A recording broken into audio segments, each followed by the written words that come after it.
All right, good evening, everyone. It's still even late outside. I would like to ask everyone in the audience, what do you think is the biggest health challenge facing our Bay Area children? Whoa, yes. I would tend to agree as well. So my name is Mandy Murphy, and tonight I'm going to be pitching a business proposal that addresses this overarching problem affecting 1 in every 3 children living in our Bay Area. So first of all, let's back up a second and ask, what are some of the root causes? We all the time hear about obesity and overweight, but ever since this problem has been identified in around 1980, we've been tackling it with public health interventions for 3 decades. So we have identified some root causes. We don't have a perfect solution, but let's go through some of those. So they can be divided into macro level or environmental, community, school level causes, as well as micro level causes on the individual, personal, and family level. So first, a quick look at some of the micro level causes. Adolescents' tendency toward highly palatable foods or high sugar, high fat, high salt foods. Does anyone know what these are a symptom of? Yeah, hot Cheeto fingers.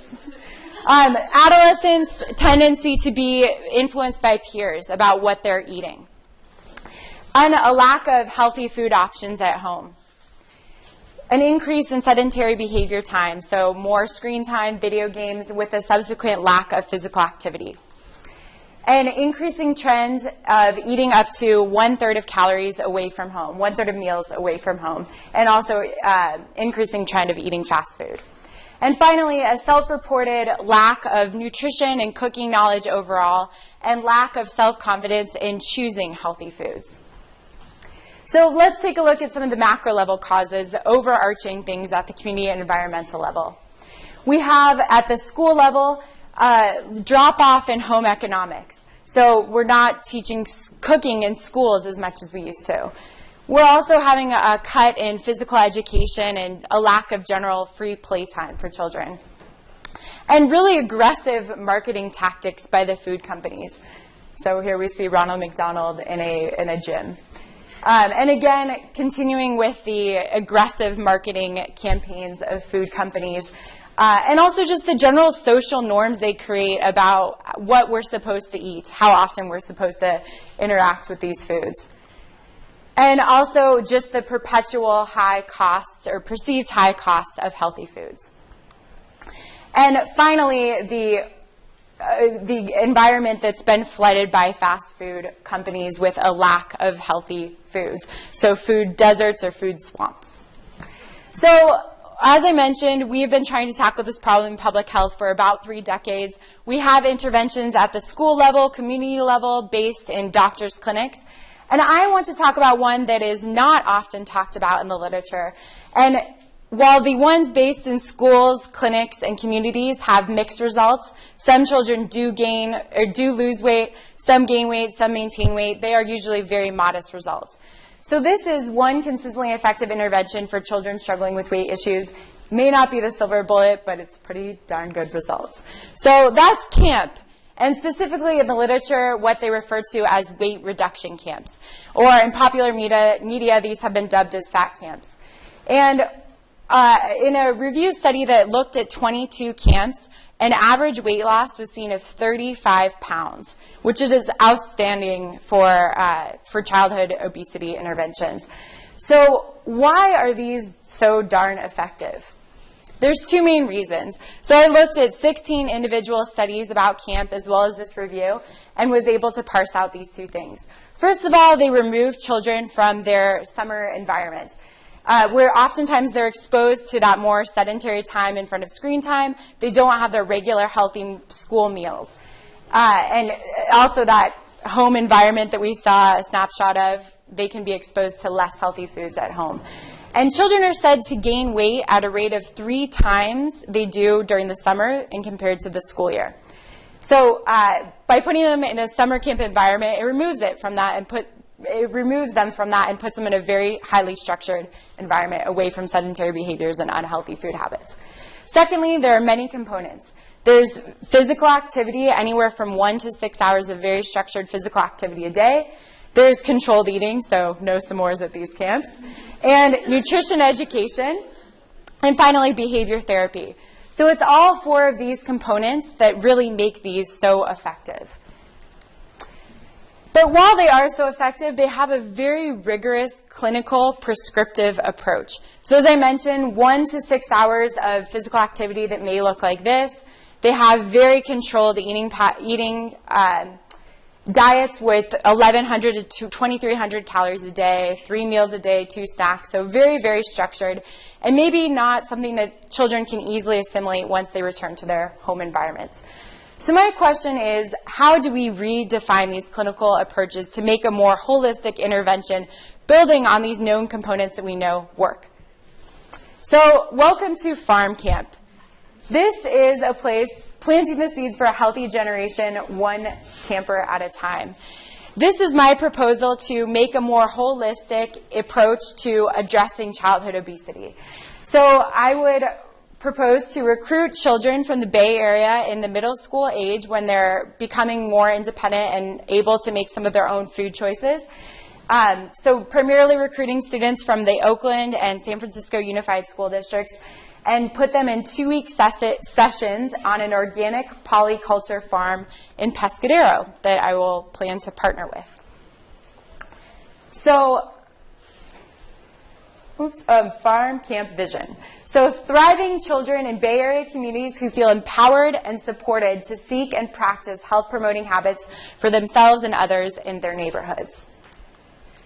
Farm Camp mission, to foster a supportive and holistic summer camp environment on an organic polyculture farm in which campers have the opportunity to enhance emotional, mental, social, and physical well-being through interactive skills and team-building activities. So again, really building on those components we know to work and making them more holistic.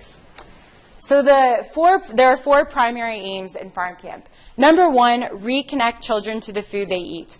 So as I mentioned in those traditional weight reduction camps, children are usually served meals. They're not an integral part of preparation in their meals. So it would really be about reconnecting children to the food they eat, and a farm is a perfect place to do that, where they see where food comes from, how it's produced, and what they can do with it to make delicious meals.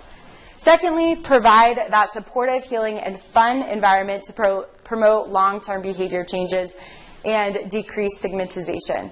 So really a focus on supportive group, fun, healing, and decreasing stigmatization. So by recruiting children from similar neighborhoods, they have a built-in support network once they return to their home environments and their own schools. Thirdly, really focusing on mental, emotional, social, and physical growth to enhance self-empowerment and self-confidence so that children are equipped with the skills when they go back home and feel confident to carry these changes out. And building on those 4 components we know that are successful when you include them, really honing in on the emotional and mental components that seem to be underlying some of these habits. And lastly, activities designed to embody weight loss practices proven to be effective so that campers begin to lose weight. So building on those 4, but really constantly thinking, how can we take these back to your home environment so you continue to see weight lost after you leave camp. So a day in the life of Farm Camp, let's take a look what campers would be doing. So I envision campers gardening, harvesting, involved in animal care, collecting eggs, milking cows, humane butchering, cooking, a very, very important skill, knife skills, meditation and reflection, so getting at that mental, emotional component, and that's a skill that they can take back home. Role playing, so envisioning themselves in a tough environment in their own school or peer pressure by those adolescents trying to get them to eat hot Cheetos, how they will address that reality once they get home. Free play on farm. So moving away from that very rigorous, structured physical activity in the gym, looking at how they can free play on the farm and translate that back to free play in their own communities. Setting the table, so getting them involved in mealtime rituals. So having mindful moments before eating. Meal cleanup, also very important, so just a very integral role. And parent visits. This was something that was proven effective in the other childhood obesity interventions not on farm. Parental involvement is really key. So I would envision the first weekend in between weeks 1 and 2, a parent visits and tries to brainstorm and learn some of these skills and behaviors alongside the children.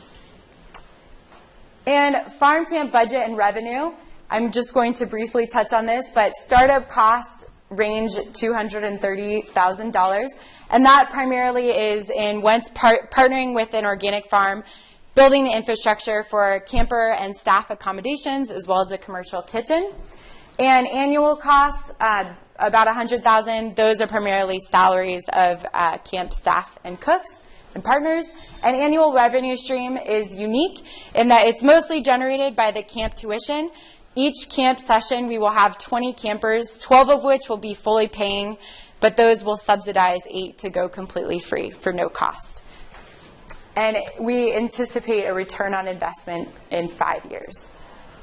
So the farm camp difference, just to really hone in on this again, it takes all those known components to work and makes it a lifestyle, long-term approach, holistic take on these proven effective components, parent involvement, continued built-in support, and no cost for children of low-income families. So with that, just a special thanks to my peer editors, my public health cohort, faculty and staff, and friends, family, and fans. So thanks.